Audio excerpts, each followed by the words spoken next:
Saludo al señor ministro del Medio Ambiente, Luis Alberto Murillo. Hay noticia con las licencias, ¿no, Luz Helena? Sí, señor Julio, tienen las licencias en Bogotá que fueron suspendidas, las licencias mineras, pero también otro tema muy importante, y es que también se prohíben a partir de este fin de semana la utilización de bolsas plásticas en el país, Julio, las de 30 por 30, las que más se utilizan sobre todo cuando uno va a hacer mercado. ¿Supermercados? Sí. Ya desaparecen, ya si usted va a hacer mercado le toca o que lleve su bolsa de tela o que les lleve las cosas en la mano, por eso lo hemos llamado. Anoche estuve comprando un pan y me dieron una bolsa gigantesca plástica. La ley esta norma empieza a regir a partir de este fin de semana, entonces me imagino que ya los supermercados están acabando con las existencias, o le preguntamos al ministro de Ambiente, Luis Alberto Murillo, que nos explique, ministro, si hay alguna excepción en esa norma. Primero lo primero, uno lo saluda, le desea feliz año, trabajando un 30 de diciembre, y le da una buena noticia. Ministro Murillo, buenos días, un feliz año. Muy buenos días, Julio, y feliz año a usted también y a todo el panel, a Alberto, Camila, a Luz Helena, y también aprovecho de entrada para agradecerle por todo su apoyo al Chocó y a Quibdó con los recursos y todo el proyecto de recuperación del Teatro César Conto Ferreres. La gente está muy contenta y realmente le agradecemos mucho ese apoyo que usted le está dando al pueblo del Chocó tan sufrido. Faltan sorpresitas, ministro. Yo creo que ya, calculando las ayudas en especie, lo que ya tenemos confirmado, podremos estar ya por encima de 7.000 millones de pesos. Así es de que en un año tendremos teatro, ministro. Imagínese, yo me había quedado en la cifra de 5.500 millones. Vamos creciendo porque es que la donación del cemento y del acero y de las sillas y de los vidrios y de la pintura y de las plantas y de los proyectores, todo eso vale platica, ministro. Así es. Muchísimas gracias. Ministro, ahora sí empecemos después de hablar de las buenas noticias de fin de año para que usted nos cuente y nos explique de qué se trata esta nueva normatividad de las bolsas plásticas, para que la gente tenga claro cuando vaya a hacer mercado qué es lo que tiene que llevar, si las va a tener que comprar o cómo va a funcionar. Mire, nosotros estamos desde el Ministerio, Camila, haciendo un esfuerzo muy grande con el sector privado, con la ciudadanía, para que aumentemos los niveles de reciclaje de residuos en el país, y tenemos dos campañas muy importantes, Colombia Limpia y Reembolsale el Planeta.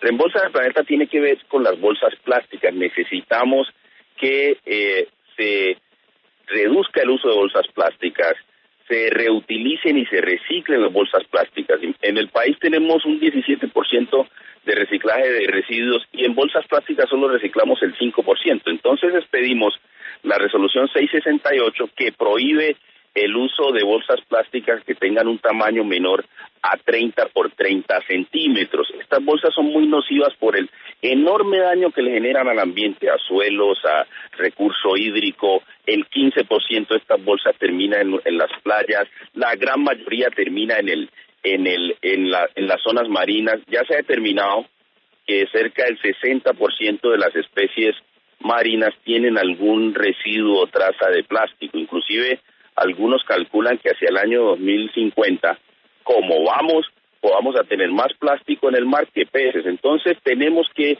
hacer un gran esfuerzo en ese sentido y por eso estamos prohibiendo esas bolsas, no se deben utilizar. Y mire, Julio, si a usted en una tienda le empacan algo en esas bolsas, debe rechazarlas. Necesitamos que la ciudadanía realmente no las utilice, están prohibidas, no se van a producir más en el país. Vamos a controlar el contrabando de ese tipo de bolsas y estamos trabajando con la industria para que tengamos una transición hacia bolsas a que sean biodegradables. Ministro, pero esas bolsas que se va a prohibir su venta, ¿son cuáles? Usted nos habla del tamaño más o menos en la medida, pero una persona que no está muy familiarizada con los centímetros y demás, ¿es la bolsa que usted cuando normalmente va al supermercado es la que le entregan para entregarle sus productos? Sí, mire, hay una bolsita, se utiliza mucho.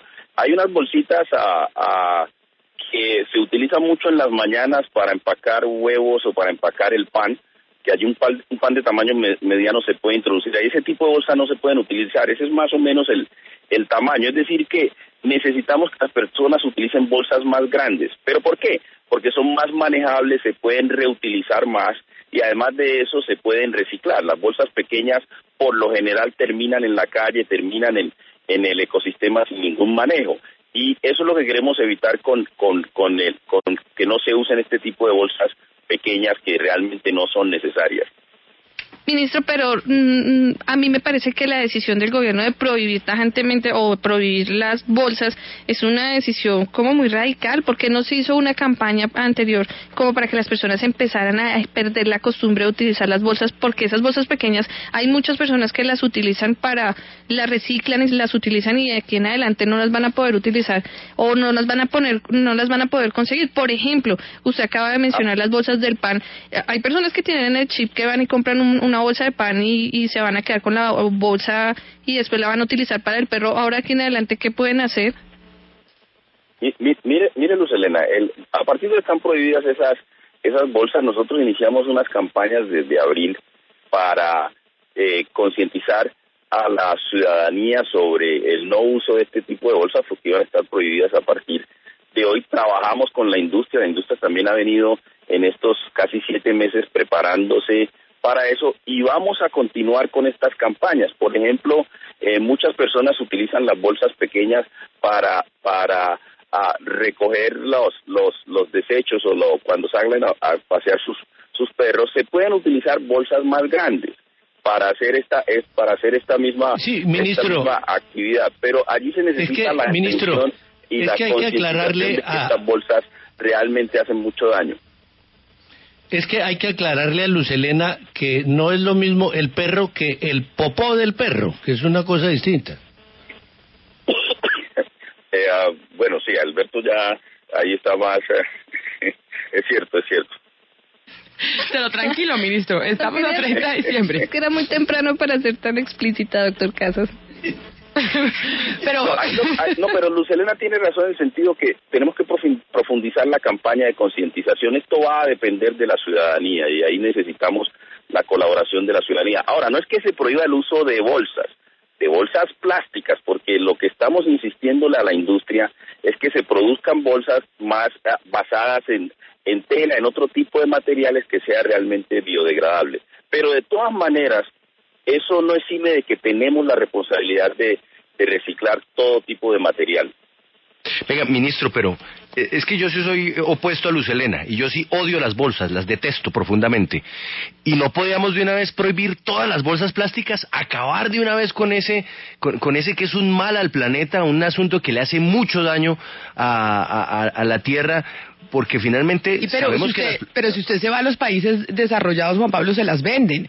Y entonces ahí va haciendo paulatinamente, como dice Luz Helena, el proceso. Sí, pero usted se va a Alemania, por ejemplo, va al supermercado y si quiere la bolsa le toca pagarla. Le toca pagarla, pero ¿por qué no prohibir de una vez todas? Es que únicamente un tamañito, entonces van a quedar las otras ahí. No, pero prohibir de una vez todas las bolsas plásticas, o lo que dice Camila, listo. Si usted quiere su bolsa plástica, se la vendo y se la cobro cara además. Exacto, ¿por qué no venderla? Yo coincido en que se debería vender y no prohibir. ¿Por qué no más bien venderlas, ministro? Y que la gente decida. Pero todas, además, todas las bolsas plásticas. No, pero dejen hablar al ministro, por favor. Estamos legislando por el ministro. Exacto.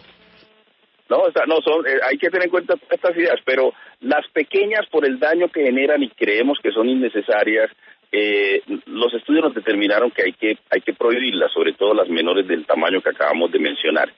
Las bolsas más grandes, lo que ha determinado la experiencia internacional es que la elasticidad, en términos económicos, la elasticidad del uso de bolsas es bastante grande. Es decir, si usted cobra por el uso de esas bolsas, la ciudadanía deja de usarlas y empieza a usar o a reutilizar o a usar bolsas que estén basadas en otro material distinto al plástico. Por eso, nosotros en la reforma tributaria que empezamos a transitar los impuestos verdes, uno de esos impuestos es el impuesto a las bolsas plásticas, que inicia el próximo año, en el segundo semestre, con 20 pesos por bolsa y se estabiliza en 50 pesos por bolsa. Esperamos que eso nos lleve a que se disminuya sustancialmente el uso de bolsas plásticas en el país, porque eso nos muestra la experiencia internacional. Ministro, ¿usted también está contemplando la posibilidad de prohibir los pitillos en Colombia?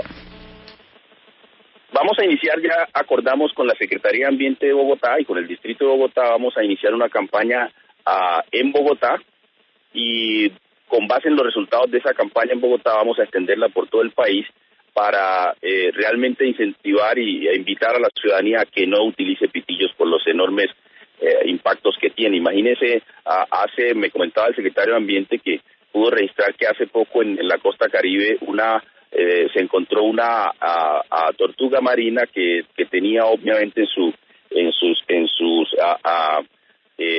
conductos nasales un pitillo, y así el pitillo genera enormes daños a la fauna, sobre todo la fauna hídrica, y eso tenemos que controlarlo. Ya la gente ha aumentado mucho la conciencia sobre el no uso de pitillos, pero nos falta todavía un camino grande por recorrer. Vamos a iniciar con esa campaña en Bogotá.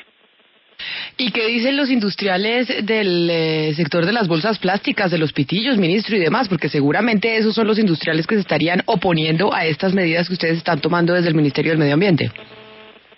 Pero mire que en el caso de las bolsas plásticas hemos tenido una buena experiencia con Acoplásticos y con la Cámara Colombiana del Plástico. Nos hemos sentado con la industria, con ellos, hemos discutido las medidas que garanticen cierta incrementalidad en la implementación de estas medidas, y la industria del plástico ha estado muy interesada en que se incluyan este tipo de prohibiciones, porque ellos también están en un proceso de reconversión industrial para producir realmente bolsas biodegradables. Así que ahí hemos tenido una buena experiencia. No con todos los sectores de la industria nos sucede lo mismo, infortunadamente, pero este es un buen ejemplo. Ministro, permítame cambiarle de tema porque también me gustaría preguntarle por algo que sigue preocupando, y es el tema de las licencias ambientales para el desarrollo de la actividad minera. Recientemente se conoció que se suspendieron los trámites para la explotación minera en Bogotá, una resolución de su ministerio. Y ayer justamente hablábamos con el viceministro de Minas, y sigue estando esa preocupación en la industria, sobre todo en las grandes empresas, las multinacionales que vienen al país a hacer inversiones y al final ven truncada esa posibilidad porque no salen las licencias ambientales. ¿Qué va a pasar en 2017 con este tema? Bueno, lo que he tomado la decisión es de resolver el tema, porque mire, Lucelena, que en Bogotá somos muy dados a discutir por años decisiones, pero no se toman las decisiones. La primera resolución de zonificación de la minería en Bogotá se dio en el año 1994, la 222, y se han dado intentos de zonificar la minería en Bogotá, dando mayor estabilidad, tanto desde lo ambiental como lo económico, lo legal, a esa actividad, y ninguna ha funcionado, y tenemos ya 22 años en eso.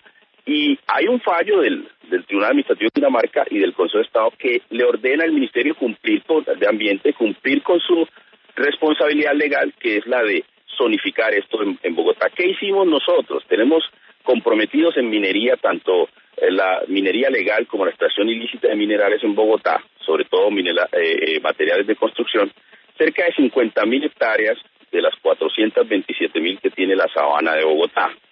Lo que hemos hecho después de análisis ambientales, de mirar criterios de protección de la sabana desde la perspectiva ambiental, dijimos, aquí hay 18.000, llegamos a la conclusión de que hay 18.000 hectáreas que son compatibles con minería, 24 polígonos en 17 municipios de los cerca de 50 municipios de la sabana. Hay 30 municipios donde no se va a hacer ningún tipo de minería. Con esa zonificación, lo que yo aceleré fue el proceso de expedir la resolución que realmente zonifica esta actividad. Solo estamos comprometiendo el 4% del territorio de la sabana para áreas compatibles con minería.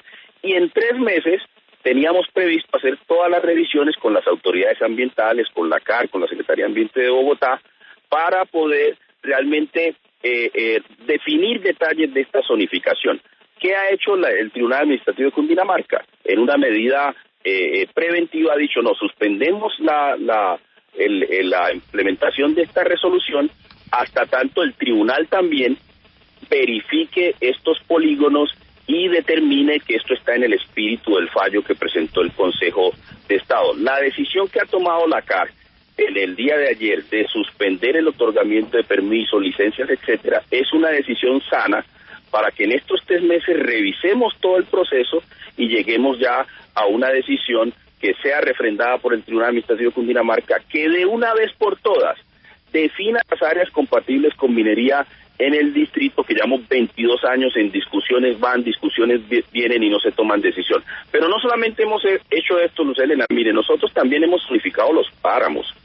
Mire, nosotros zonificamos el páramo de la cuenca alta del río Bogotá, zonificamos ya en resolución el páramo de Chingaza, zonificamos también el páramo de Guerrero, es decir, en el área aledaña a la sabana y dentro de la sabana hemos zonificado ya cerca de 400.000 hectáreas de páramos. Se entiende. El mensaje que tenemos es que precisamente lo que estamos haciendo es integral y vamos el año entrante a expedir un estatuto ambiental especial para la sabana de Bogotá porque se necesita. Está muy claro. Está muy claro, ministro. Mire, volviendo finalmente a esta cosa de las bolsas, un amable oyente nuestro, don Luis Londoño, dice que le formulemos a usted una pregunta en el sentido de si la campaña no debería ser estimular la industria en que hagan bolsas de polímeros con base en maíz. Así son productos que prestan el servicio y son biodegradables. Y no de polietileno como se hacen en la actualidad. ¿Cree usted que eso es pertinente? Sí es pertinente, porque el polietileno usted sabe que es con base en petróleo y obviamente el 5% de las emisiones que tenemos de gases de efecto invernadero proviene de este tipo de productos. La industria ya está trabajando en eso, inclusive ya produce este tipo de bolsas, todavía no en la cantidad que quisiéramos, ya se ofrecen en algunas almacenes de superficie. Sin embargo, hay algunos procesos de reconversión industrial que requieren inversión de la industria y se va a tomar algún tiempo. Nosotros vamos a hacer un estudio, inclusive en la reforma tributaria se incluye ese mandato legal que el Ministerio de Ambiente hará un estudio en los primeros 6 meses del próximo año para establecer cuáles son las inversiones que debe hacer la industria para empezar a producir este tipo de bolsas que son biodegradables. Allí hay un buen plan. Señor ministro, muchas gracias por atendernos, por todas estas noticias y aprovecho para desearle muchos éxitos en el 2017. Lo mismo para ustedes, muchas gracias.